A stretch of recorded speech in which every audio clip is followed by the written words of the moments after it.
Welcome to Epilogue Podcast, the show where we discuss some stuff that happened on a different show ages ago which nobody really cares about anymore.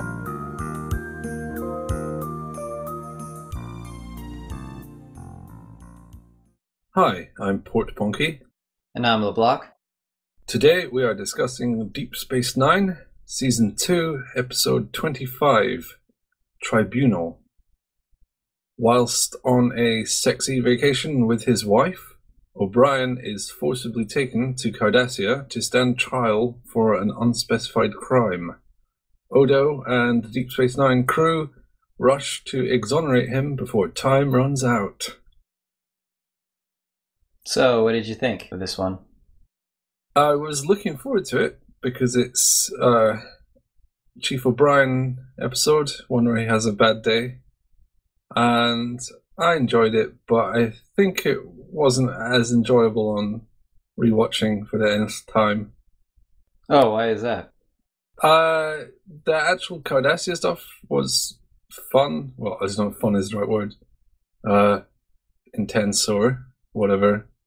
I think what let it down for me was the stuff with Boone and the conspiracy on Deep Space Nine. I'm glad that stuff was brief and it didn't linger. Yeah, they focused on the Cardassian trial stuff, which I did enjoy once again. A few episodes back, you noted a quote from Gul Dukat that in Cardassia the trials are always something or other. I can't remember the quote now. That's close enough. In Cardassia, the verdict is always known before the trial begins. And it's always the same. So at the time, obviously I didn't say anything, but this episode is an exploration of that idea. Which is so cool because it was an offhanded remark that they didn't explore in that episode. So to see them take it and run with it in a episode of its own, it's pretty cool. Yes. What did you think? I liked it a lot. The stuff on Deep Space Nine was mercifully paced because we already know something's going on with that guy right away. O'Brien runs into him and then cut to a dark room and he's listening to a recording. So something sinister is going on involving that guy. And so we want the crew to figure this out quickly, and they do, which is nice. I really hate when they take forever to figure out stuff. Yeah, there was no point in keeping that as a surprise.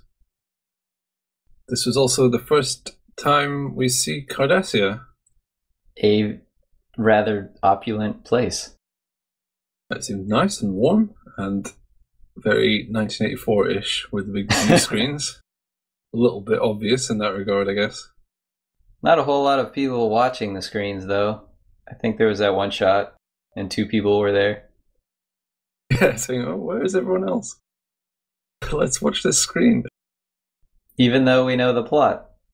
I thought it did a good job of showing how the truth isn't that important to Cardassians. I mean, they've hit on this quite a lot of times that as a species, they're obsessed with details. They're very compulsive.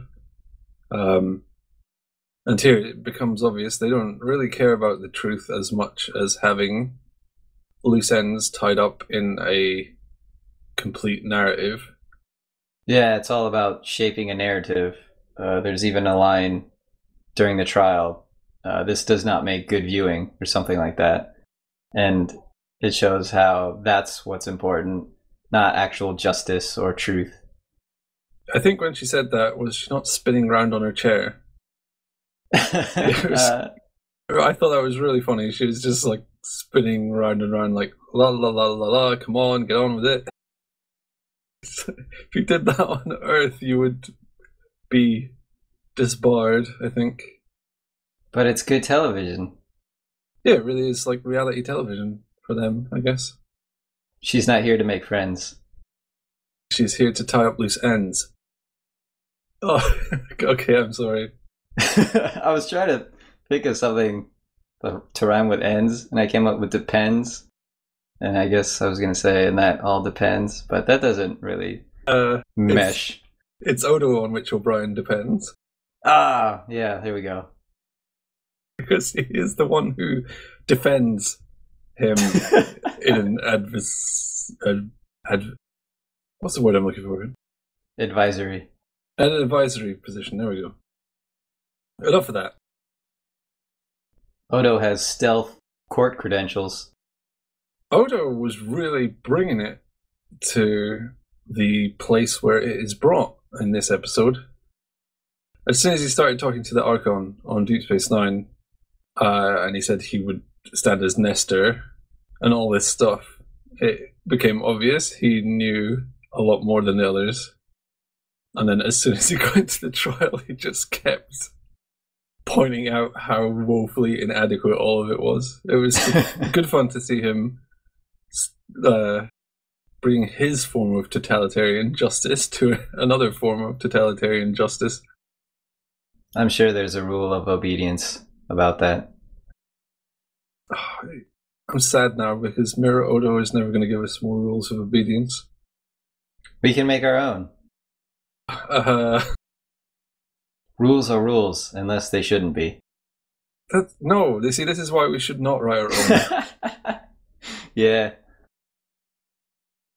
I really wanted to see O'Brien just start dissing them. While on the stand?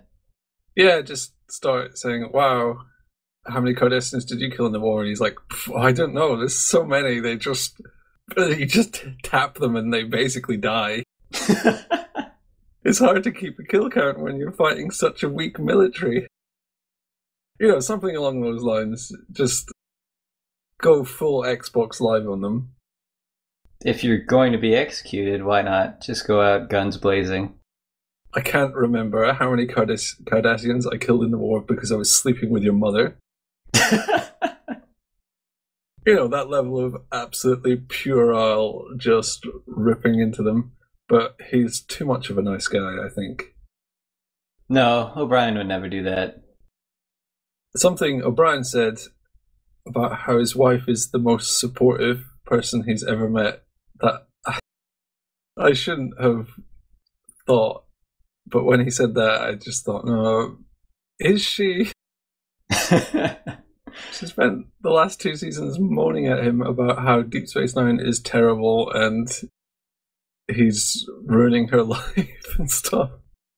It sounded convincing coming out of his mouth, but if you investigate it at all, it just sounds hollow. Well, I think Keiko was being a stand-up person in this episode. Sure, if you isolate this episode. But she has a reputation for being on edge, but I'd say in at least 50% of her appearances, she's perfectly reasonable. Yeah, I agree. Which I guess, thinking about that now, that's actually kind of a bad track record. Half the time, she's just nuts. Well, when you're in a relationship, you dismiss or overlook the lesser qualities of a person. Yeah, I think O'Brien really does love Keiko, even though it's unexplainable to the viewers at home. That is love. It's a mystery. I thought you were going to say even though he shouldn't. Well, I'm glad you didn't go that way. No, not at all, because he says she makes him happy and everything. He's okay with it. Like, she's not abusive or anything. Right. Just choose the delusion that works. Yeah, it works for them, so who am I to say it's odd that anyone could love Keiko? No, she's fine. She's lovely in this episode. She stands by her husband and is not too unhinged. She sort of shows the right level of emotional commitment to the situation. Yes. That's a good Keiko day. I was surprised she wasn't forced to testify because O'Brien was. I would think the Cardassian legal system compels anyone asked to testify to actually testify. Yeah, they probably didn't want to push it with Federation people, though. I have a few criticisms. Go for it. They're mostly about Boone. But before that, here's a funny one.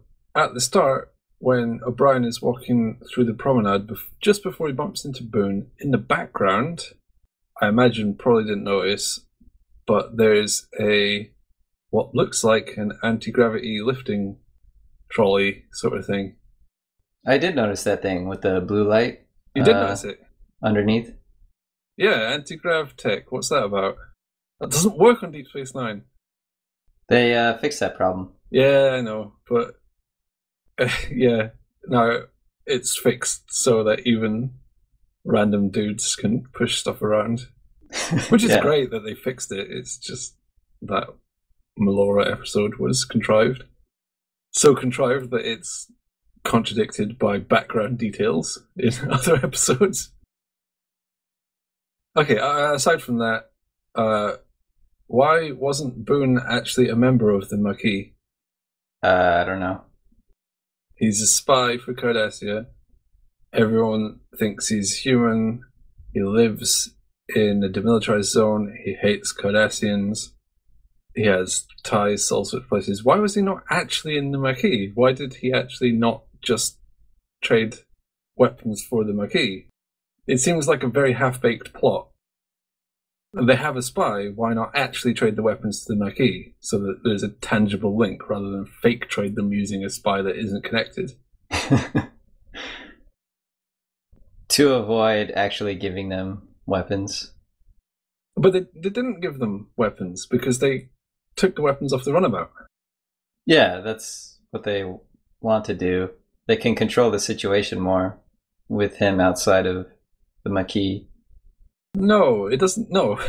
Right, so he's in the Maquis. He says, I'll get you 25 photon torpedoes. He goes, teleports someone to O'Brien's runabout. They capture the runabout. Same plan going forwards. But then when they capture Boone, the Maquis would be like, oops, that guy got caught. I don't know, it seemed rather weak that the guy who did it obviously wasn't party to the group it was intended to be for. Thus, obviously it was fake and he was a spy. But anyway, it brings me on to my second point about Boone. Why was he hanging about? He'd just committed a severe crime, stealing high-powered weaponry from a Federation outpost. Why did he just hang about for the next, week? He could be bad at crime. Well, apparently he's good at crime, he's just bad at getaways. Yeah. As soon as he did that, he should have just jumped on the next shuttle out randomly. But the ract is so good at the shop. He had to stay and eat. He had to stay to eat pot noodles. Yep. Okay. He's one top-notch spy. He's new to spying. He doesn't know all the spying rules. The rules of spying. Garrick's rules of spying. Rule number 1, get out of there once you commit. What are you doing? Go! Get out of there! Never return to the scene of the crime. Or stay there after you commit the crime. Never even go to the scene of the crime. It's just best if you were never at the scene, ever. If you can arrange that, that's the best. But yeah, Boone did the opposite. He decided to settle down. I'm surprised that Boone didn't have a suicide device. Yeah, in the place of where his molar should have been. Well, that would have been, yeah, or just generally. We saw Garrick had a implant in his brain. So it's obvious that the Cardassians have serious tech and they're willing to use it to make their spies pretty cool. But Boone's best attempt was he ran at the door where 2 security guards grabbed him. Why didn't he just press a button and zap into nothing, like phaser himself from the inside. Boone was processed by an intern in the Division of Spying, and so he didn't receive everything that he was supposed to. He didn't receive the suicide implants. He didn't receive the instruction book, Garrick's Rules of Spying. He wasn't properly debriefed. He didn't get the instruction book, How to Join the Maquis in 2 Easy Steps. Exactly. He was really out of his depth. So you can see why he made all of these tremendous mistakes. Yeah, I feel it lets the episode down. And I guess my last point was when he turns up, it's a classic Deus Ex Machina. They just turn up with him, and the judge, Archon, says, "Oh, guilty but innocent. Go away." That judge, Archon, has crazy eyes. I just wanted to get that in there. Yeah, she does, although it's, okay. It's a character that's not shown up in Deep Space Nine yet, but is in Next Gen. The High Chancellor of the Klingon Empire, Gowron. He has probably the scariest eyes in all of television. So the Archon's eyes, whilst intimidating, were not top tier crazy eyes. So these eyes did not reach the upper level of your continuum of wild eyes. They were good. In the halls of insane eyes, they were definitely in the upper chapter. I don't know what I'm saying. They would get at least a footnote. Oh, more than that. I would say they were 8 out of 10 out of 15. All right, let's go with that. Okay. Oh, maybe her eyes are so wide because it's so dark in that room and she can't see well. She's trying to gather all the light she can. That kind of makes sense. It seemed like a desert sort of area, or a desert planet. So they'd just been outside in the bright sunlight. She comes in and she's like, "I can't see anything." She's spinning around in her chair like, where's the defendant? Oh, there he is. Yeah, she was struggling to see him. That's why she was spinning around. It was quite interesting to see O'Brien admit his kind of racism, I guess, calling them cardies. Oh, yeah, that was cool that they actually let him admit to that and own to that statement. It's not a pleasant remark to have attributed to yourself. Yeah, he admitted it after some pushing. It was very interesting. It's the sort of thing where you don't really expect them to go there, especially as the trial is kind of silly in some sense. It's played for laughs in a kind of Kafka sort of way. They've hinted at it before, but here O'Brien is faced with it. He has to acknowledge it. Well, he doesn't have to, but he does. Yeah, because he's a good guy, and he wouldn't even lie in the face of execution about his sort of cultural racism towards Cardassians. Yeah, it's really fitting for his character. Yeah, he's a good guy. It is a shame that this happened to him, but every horrible ordeal. Every time it's an O'Brien episode, you think, what a shame, he's a nice guy. Why has this happened to him? After it said he's on his way to a romantic getaway, I thought, well, there's no way that's happening. Yeah. Instead, he's getting his teeth pulled and his clothes ripped off in 1984 prison. I have a criticism. Actually, I have 2. Well, let's do it then. So in the beginning, O'Brien gets in the lift and goes down, and then he comes back, and it stops short. Magic lifts. Yeah, it's really magical. It's a comical framing, and I liked it for that, but it doesn't make any sense why it would stop there. Yeah, there's no controls on the lift, so presumably he said, "Computer, go back to ops, but only enough to show my head." Only show my head for effect. How is that going to save any time from just going all the way back anyway? And then my other criticism is that, well, this is something we've mentioned before. The show can't settle on the complexity of piloting a runabout. In this episode, we see it being flown without anyone seated. In the beginning, when we see O'Brien and Keiko on the runabout, and then in the end, there's a shot of the runabout reaching warp speed while O'Brien and Keiko are sitting in the chair nuzzling. So, according to this episode, you don't have to do anything to pilot the runabout, but characters have mentioned needing constant attention and how difficult it is. So it's just confusing. Maybe it's different runabouts. Like one of them's an automatic, one of them's manual transmission. All right. So they're in the Rio Grande, that's an automatic. They can just type in a coordinate and press go. But if they're in another one, they have to constantly change gear. It's not like a car or a bike. It's not 6 gears.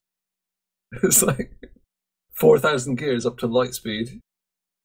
Another 2,000 up to warp 6. Yeah, with all those gears, you need constant monitoring. Yeah, well, they got to put the clutch on and change the massive lever that's got 6,000 settings. It's a delicate balance to strike. Well, that's why sometimes they're both doing it and they're exhausted. God. Which are in the Rio Grande, that's an automatic with cruise control, sunroof. It's even got a cup holder. The Deep Space Nine budget won't allow for more than one automatic runabout. Yes. That's why they keep getting them blown up, so they can get new ones. You can't see it, but the pilot's chairs actually have those DVD screens on the back. So when Odo and Bashir are in the back, they're playing Mario Kart 64. Who would Odo play as? I'm really thinking about this. Hang on. I have an answer, but I want to hear yours. Bowser? Because he would why? anticipate not making any mistakes, thus Bowser would be the fastest. What was your reasoning? Something about the lore, how Bowser is misunderstood, and he's the only one of his species. Yeah, and no one quite understands him. And in the right circumstance, he could be a villain. Ojo would never be a bad guy. He's all justice all the time. That's what his business card says. It's got a picture of his face.